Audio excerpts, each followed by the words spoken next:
We're going to begin Defeating Adventism number 13 here with a short conversation that I have frequently.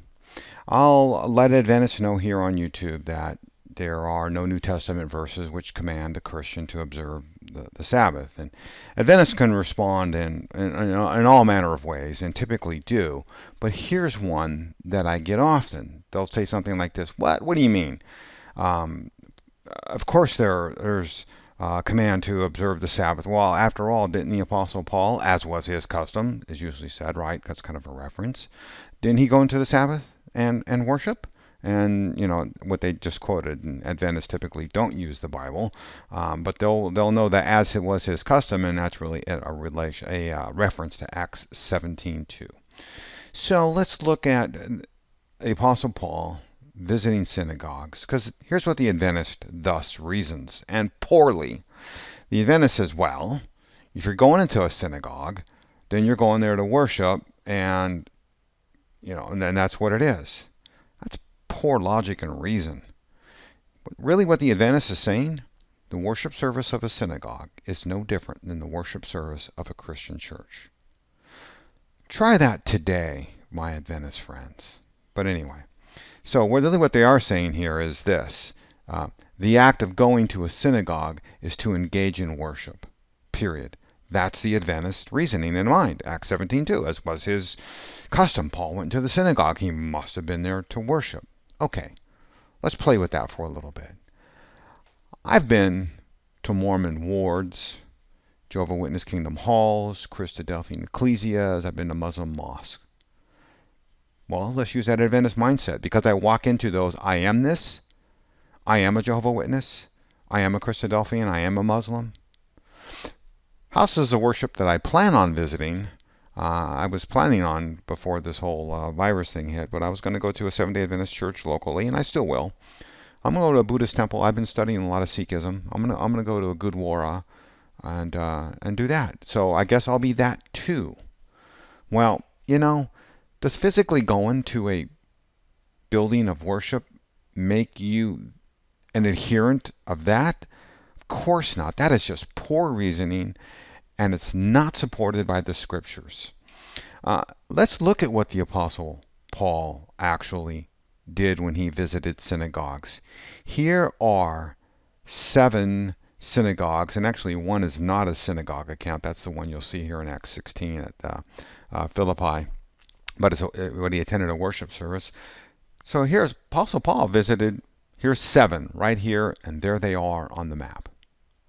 And these are the specific verses that say he went to a synagogue, or in the case of Acts 16:13, he went to a worship service, outside the city where they gathered. So here's my challenge to my Adventist friends. My Adventist friends often say, we believe in the Bible and the Bible alone. But you know what I want to say to you, Adventist friends? Have you actually read these synagogue accounts? Here's a problem with Adventism. Adventism is good as reading a single verse in the Bible and then pouring their own meaning into that verse. You know what, Adventists? Quit reading Bible verses. Start reading Bible passages. So I got a challenge for you, my Adventist friends. Will you read each of these accounts, these 7 synagogues accounts, and the next 2 slides following are going to give you all the verses. Stop reading single Bible verses, because not only are you leading other people astray, you're deceiving yourself. You've been taught a deceptive method of Bible interpretation, and that is read a verse. No, read the whole passage. So will you, Adventists, will you do that? Will you read the whole passage? Will you live up to what you say, that we believe the Bible and the Bible alone? Why don't you read it and read all the passages about Paul's visit to the synagogue? And here they are. Here's all 7 of them on these 2 slides. We're not going to read all of them, of course, but here's matter of fact, here's the context. You want to read about the first one? Then read Acts 13:4 through 12. Read Acts 13:13 through 52, which is a great one. Here are the rest of the references. And here's what Paul taught. He proclaimed the word of God. He brought the good news of what God brought. Jesus. He brought Jesus to him. He spoke in a way that a great number of Jews and Greeks believed. In other words, he preached a message that convinced them to leave the worship of the synagogue and to believe like him. Doesn't sound like somebody went there to worship to me. Here's that Philippi one that I mentioned, not a synagogue, but he went to a service outside, and guess what happened?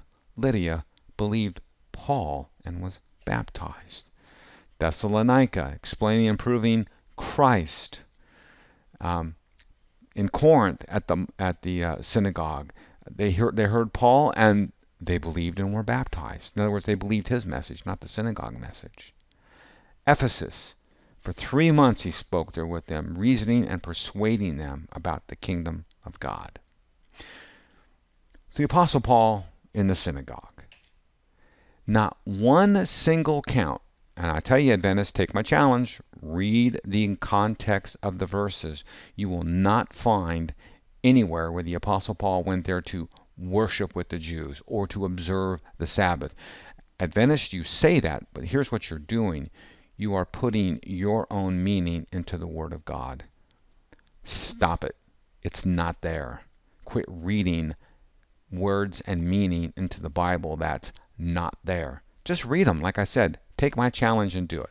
Let's just look at 2 examples. We're not going to take the time to look at all 7. We're going to look at 2 really good ones. Acts 13, I think, is probably one of the best examples. 13 through 52. I think it's probably the longest one.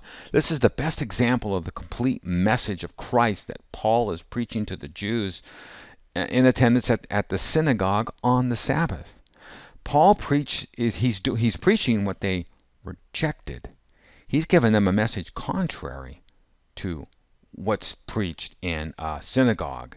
And look at verse 27 in particular. It says, "For those who live in Jerusalem and their rulers, because they did not recognize him." The him is Christ. He's telling them in the synagogue that your rulers did not recognize the Jesus Christ that was there. And he said, nor understand the utterance of the prophets. The prophets are what's read in the synagogue. You're going to see a synagogue order of worship here in a minute. And reading of the prophets is one of the things that happens in synagogue. And that Paul's basically saying, hey, you're reading this, and you don't even understand what you're reading. He says, which are read every Sabbath, fulfilled them by condemning him, Christ. Paul is preaching Jesus Christ and him crucified here. He's basically saying, you guys come here in synagogue on a Sabbath, and you're looking for the Messiah. He was here. You didn't recognize him, but he was here.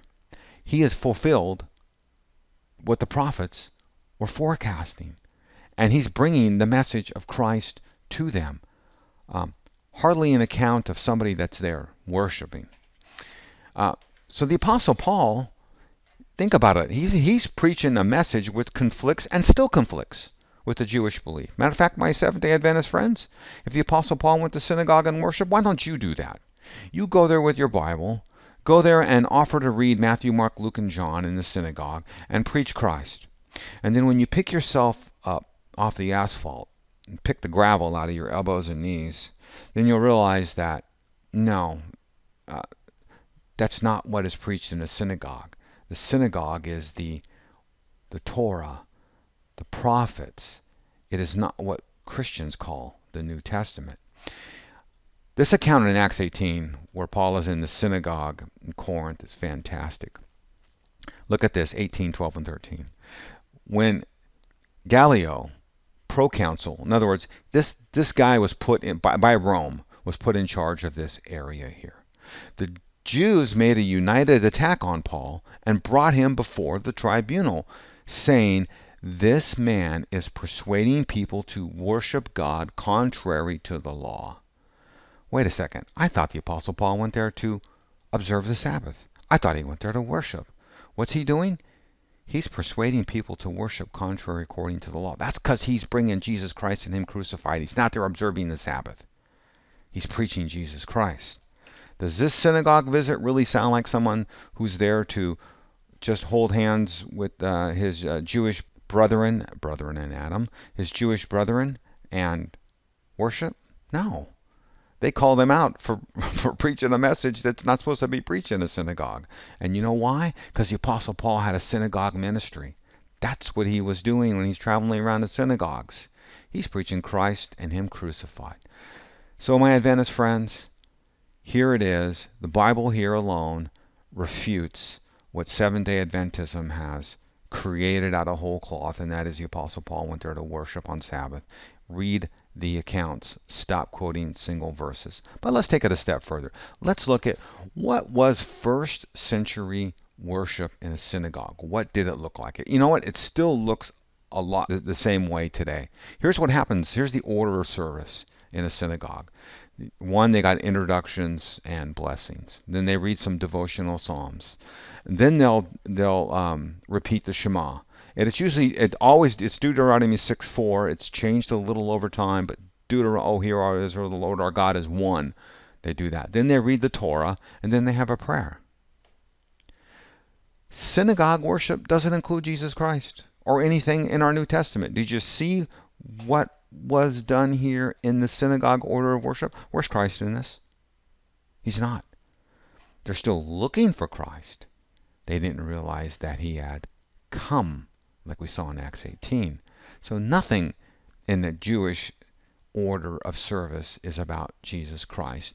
If you want to state the Apostle Paul went to the synagogue for worship, you're really saying he's an observant Jew and rejects Jesus Christ, or is still looking for Jesus Christ. Well, we know that's not true. We know what is not true, and that is what the Adventists say. The Adventists say he went there to worship. No, he didn't go there to worship. He had a synagogue ministry. So let's end it right here, my Adventist friends. And this verse here, it's just written for Adventism. For the time is coming when people will not endure sound teaching, but having itching ears, they will accumulate for themselves teachers, Adventism and all light, to suit their own passions. Insert things in the scriptures which aren't there, and will turn away from listening to the truth and wander off into myths. And when you say the Apostle Paul went to the synagogue to worship, you've wandered off into a myth. Adventists, start respecting the Bible, start reading the Bible, and quoting it appropriately.